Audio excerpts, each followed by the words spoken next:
بسم اللہ الرحمن الرحیم۔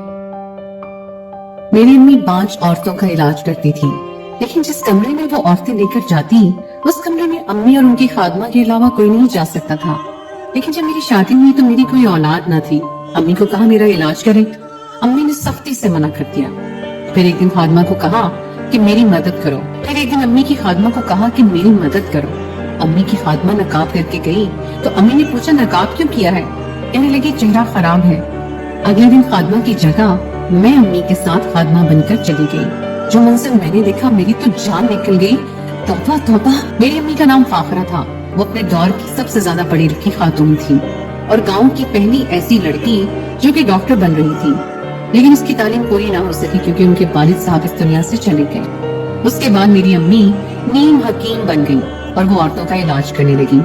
اسی طرح ان کی شادی میرے والد صاحب سے ہو گئی اور میں اس دنیا میں آ گئی، اور اب میری عمر بھی شادی کی ہو چکی تھی۔ میری امی گھر میں ہی عورتوں کا علاج کرتی تھی اور جس عورت کا بھی علاج کرتی اس کے ہاں اولاد ضرور ہوتی تھی۔ بڑی پروقار اور پڑھی لکھی خاتون تھی، لیکن ایک بات بہت عجیب تھی کہ انہوں نے ایک خاص قسم کا کمرہ بنا رکھا تھا جہاں پر وہ عورتوں کا علاج کیا کرتی تھی، اور میری عمر 17 سال ہو گئی تھی لیکن آج تک میں نے وہ کمرہ نہیں دیکھا تھا۔ تو وہاں پر صرف میری امی اور ان کی خادمہ بلقیس بی بی ہی جا سکتی تھی۔ اس کی عمر بھی میری امی جتنی ہی تھی۔ وہ میری امی کی دکھ سکھ کی ساتھی تھی۔ میری امی شادی سے پہلے اسے جانتی تھی اور وہ دونوں ایک دوسرے کی بہت پکی سہیلیاں بن چکی تھی۔ لیکن ایک بات بڑی عجیب تھی کہ اکثر ان کے کمرے میں سے چیخنے چلانے کی آوازیں آتی تھی، ایسی آوازیں کہ جیسے عورت بچہ پیدا کر رہی ہے، لیکن یہاں پر تو بچہ پیدا نہیں ہوتا تھا۔ پھر اندر سے چیخنے چلانے کی آوازیں کیوں آتی تھی؟ میرا تو بچپن کا تجسس تھا، لیکن امی کبھی بھی مجھے اندر لے کر نہیں گئی اور میرے بابا کو بھی نہیں جانے دیتی تھی۔ میرے بابا کا منہ تو انہوں نے نوٹوں سے بند کر رکھا تھا کیونکہ ہمارے گھر میں بہت زیادہ پیسے آتے تھے۔ امی کا ایک مریض ان کو ہزاروں روپے دے کے جاتا، اور جب اس کو پتا چلتا کہ ان کا مسئلہ حل ہو گیا ہے تو پھر تو وہ مٹھائی، کپڑے سب کچھ لے کر آتے تھے۔ ہمارے گھر میں تو ہر ہفتے ہی اس طرح کی چیزیں آتی رہتی تھی۔ مٹھائی کھا کر میرا وزن بھی بڑھ گیا تھا۔ بابا نے کہا کہ اس کی شادی کرو، یہ تو اتنی بھاری ہوتی جا رہی ہے کہ کوئی بھی اس کو بیاہ کر نہیں لے جائے گا۔ بابا نے یہ بات مذاق میں کی تھی۔ مجھے بھی شادی کا بہت شوق تھا۔ میں نے کہا کہ اچھی بات ہے، میری شادی کروا دیں۔ بس میرا دماغ میری شادی میں لگ گیا۔ امی نے کوئی اچھا سا رشتہ دیکھ کر میری شادی کروا دی۔ میرا شوہر اچھا تو تھا لیکن میرے والدین کے بارے میں ہمیشہ مذاق کیا کرتا تھا۔ خیر زندگی گزر رہی تھی، کبھی کبھی گھر آتی تھی، گھر والوں سے ملاقات ہو جاتی، خادمہ کے ساتھ بات ہو جاتی۔ خادمہ نے بھی ساری زندگی امی کے ساتھ گزار دی تھی۔ اپنی 4 بیٹیوں کی شادیاں بھی اس نے اسی نوکری سے کی تھی اور گھر بھی بنا لیا تھا۔ ایسے میں پتہ نہیں کون سا علاج کرتی تھی میری امی۔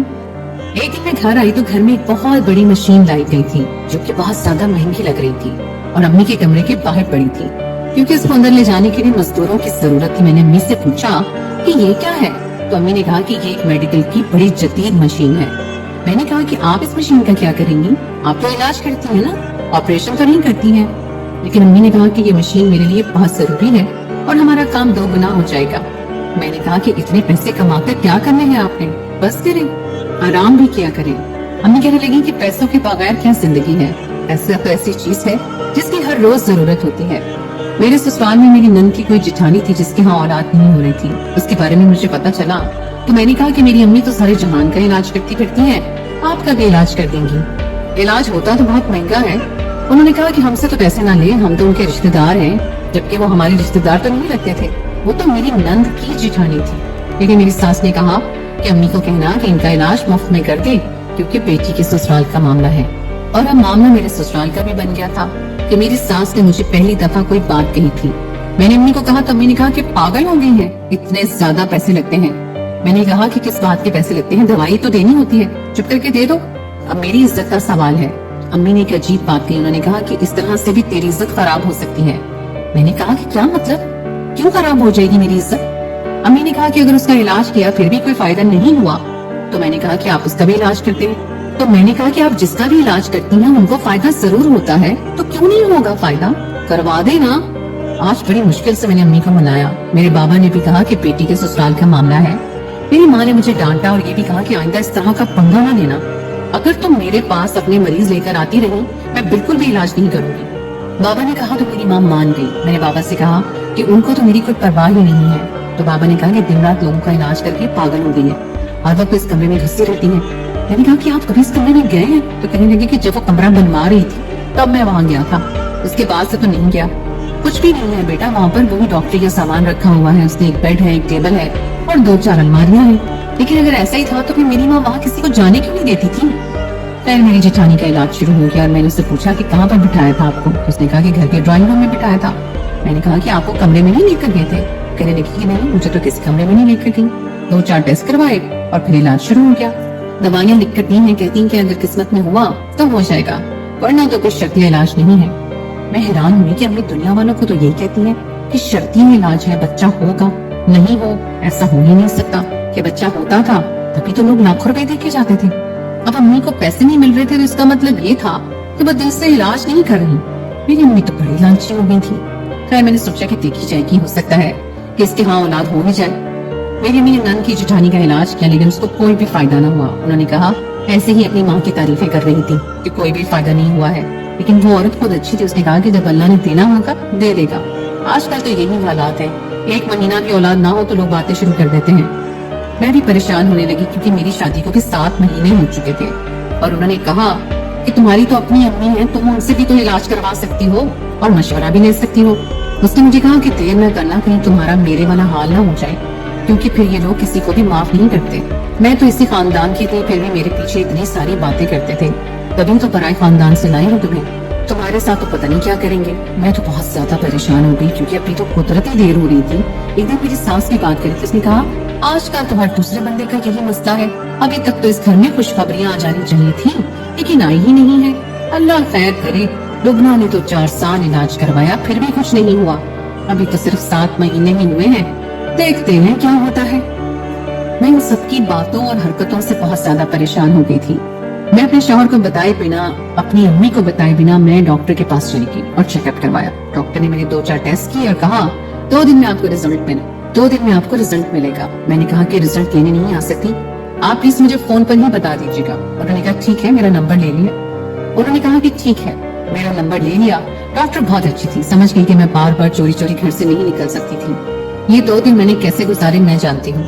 2 दिन के बाद डॉक्टर की कॉल आई, उसने रिजल्ट बताया। उसने कहा कि बेटा आपके साथ भी मसला है और इस मसले के मुताबिक आप कभी मां नहीं बन सकती हैं।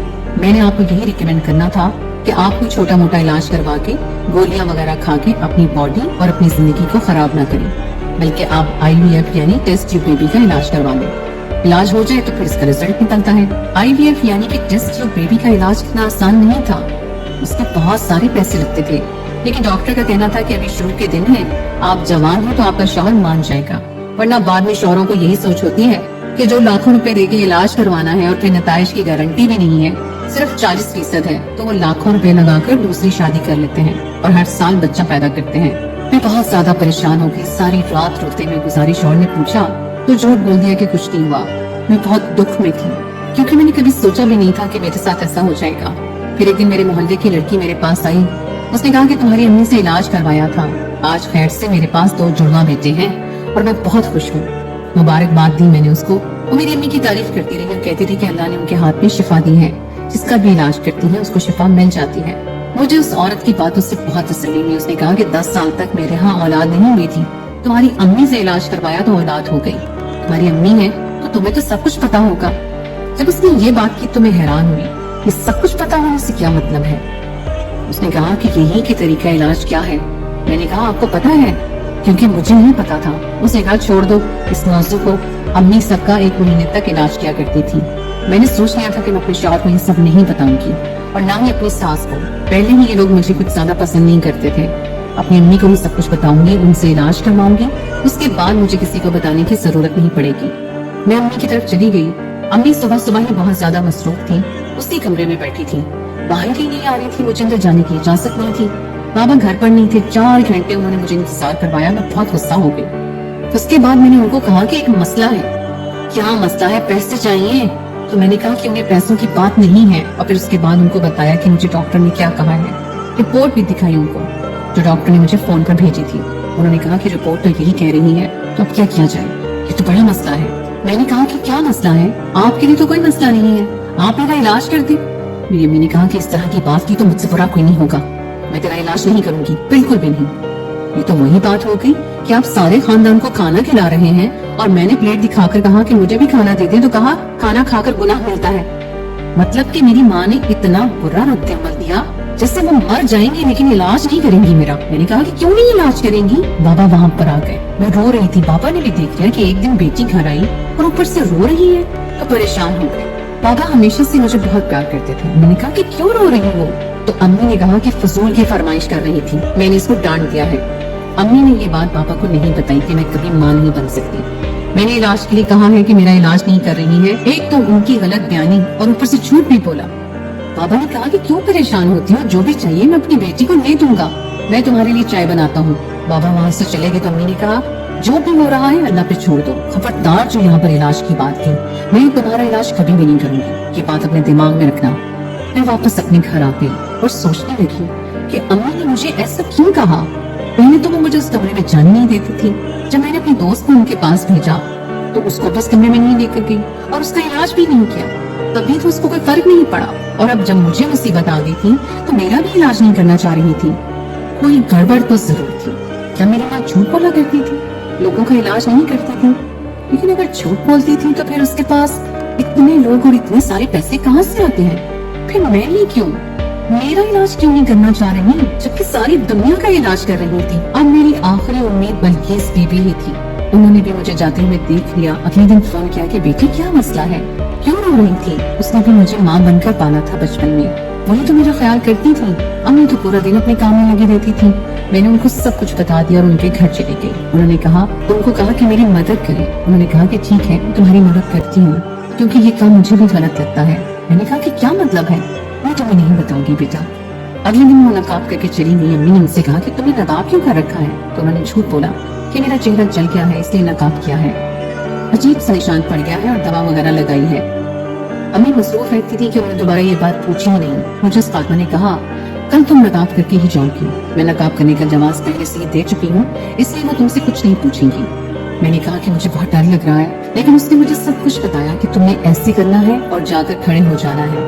कोई सवाल पूछे तो आगे से हूँ हाँ में जवाब देना।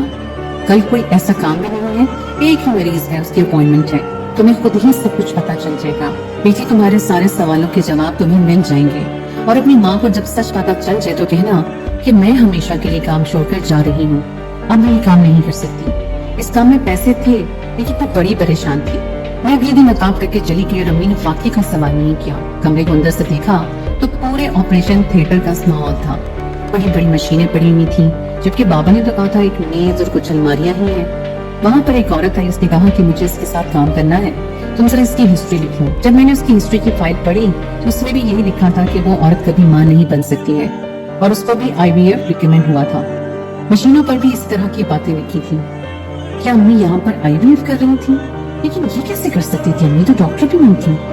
अम्मी ने उस औरत से कहा कि तुम अपनी मर्जी से ये सब कुछ करवा रही हो। उसने कहा कि अब मैं बांझपन के ताने नहीं सुन सकती। मैं जानती हूँ कि ये बच्चा मेरे शौहर का नहीं किसी और शख्स का है, लेकिन आप इसको मेरे अंदर डाल दें, क्योंकि जब मैं माँ बन जाऊंगी और बच्चे हो जाएंगे तो सब यही समझेंगे कि मेरे शौहर का ही बच्चा है। मैं बांझपन के ताने सुनकर पागल हो गई हूँ। मैंने अपने मुंह पर हाथ रख लिया। इसका मतलब कि अम्मी औरतों के साथ IVF कर रही थी, यानी कि टेस्ट ट्यूब बेबी। लेकिन वो बच्चे उनके शौहरों के नहीं, एक ही शख्स के थे। तभी अम्मी ने इतनी महंगी महंगी मशीनें भी मंगवाई थी। और हैरानगी की बात ये थी कि औरतें खुद इस अमल के लिए राजी थी। ये छोटा सा गांव था, यहाँ पर लोगों को इतनी अक्ल कहाँ थी? इसीलिए वो शायद मान गई होंगी, या फिर बांझपन के ताने सुनकर औरत पर ये माशरा इतना दबाव डालता है कि वो ये काम करने के लिए तैयार हो जाती है। जब औरत चली गई तो मैंने अपने चेहरे से नकाब हटा दिया और मेरी अम्मी हैरान और परेशान रह गई। इसलिए मेरी अम्मी मेरा इलाज नहीं करना चाह रही थी, क्योंकि वो चाहती नहीं थी कि मैं अपने शौहर के अलावा किसी ऐसे शख्स के बच्चे की माँ बनूं जिसको मैं जानती तक नहीं। जो अम्मी कर रही थी वो गलत था। मैंने उनको बहुत बातें सुनाई। मैंने कहा कि आप बहुत गलत कर रही हैं, आप ये क्या कर रही हैं? आप लोगों की जिंदगी को एक धोखे की नजर कर रही हैं, वो सारी जिंदगी धोखे में रहेंगे। तो अम्मी ने कहा कि मैं जो कर रही हूँ मैं इसको गलत नहीं समझती, क्योंकि ये बच्चे हैं और इन बच्चों को इस दुनिया में आने का हक है। मेरे इस गलत काम से अगर किसी औरत की जिंदगी में खुशियाँ आ जाती हैं, लोग उसे बांझ कहना छोड़ देते हैं, तो इससे भी अच्छी बात क्या हो सकती है? लोग आज भी टेस्ट ट्यूब बेबी के खिलाफ हैं, क्योंकि उनको लगता है कि ये पराया हमल होता है। हाँ, ये पराया हमल होता नहीं है, लेकिन मैं पराया हमल दे रही हूँ। लोगों को कहूँ कि मेरे पास और कोई हल नहीं है। मैं औरतों की कोख में जो बच्चे डाल रही हूँ वो उनके शौहरों के नहीं है, लेकिन वो बच्चे हैं, वो एक जान है जो इस दुनिया में आना चाहती है। और मैं ये काम उन औरतों से छुप के नहीं कर रही हूँ, उनको सब कुछ पता होता है। ये बाकायदा कॉन्ट्रैक्ट करती है मेरे साथ, तभी तो इतने सारे पैसे देकर जाती हैं। ये सब मैं तुम्हारे साथ नहीं कर सकती थी। मैंने अपनी अम्मी को कहा कि मुझे नहीं पता आप सही कर रही हैं या गलत, लेकिन बल्कि बल्कीस बीबी ने आपके लिए पैगाम भेजा था कि वो आपके साथ ये काम नहीं करेंगी। वो हमेशा के लिए काम छोड़ के शहर छोड़कर चली गई हैं। मैं नहीं जानती कि मेरी माँ ठीक कर रही थी या गलत, बस मैं वहाँ से वापस आ गई। मुझे अजीब सा महसूस हो रहा था उनके सामने। अम्मी तो जान पर खेल रही थी, कल को अगर किसी इंसान को ये बात पता चल जाती और वो इतना गुस्सा हो जाता कि बदला लेने के लिए आ जाता, तो फिर क्या किया जा सकता था। लेकिन अम्मी ने 1 साल बाद ये काम छोड़ दिया। शायद बल्कीस के जाने के बाद अकेले उनसे ये काम हुआ ही नहीं, सब कुछ खत्म कर दिया। मैंने ये बात किसी को भी नहीं बताई, बाबा को भी नहीं। अपने शौहर को बता दिया कि माँ नहीं बन सकती और वो खामोश हो गया। उसने कहा कि जो होगा देखा जाएगा। इस बात को 4 साल हो गए हैं। मेरे यहाँ अभी भी औलाद नहीं हुई है, लेकिन मैं अल्लाह से दुआ गो हूँ, क्योंकि उसके यहाँ देर है लेकिन अंधेर नहीं है। वो मेरी बात जरूर सुनेगा, मेरी दुआ का जवाब जरूर आएगा। आप सब लोग भी मेरे लिए दुआ करें।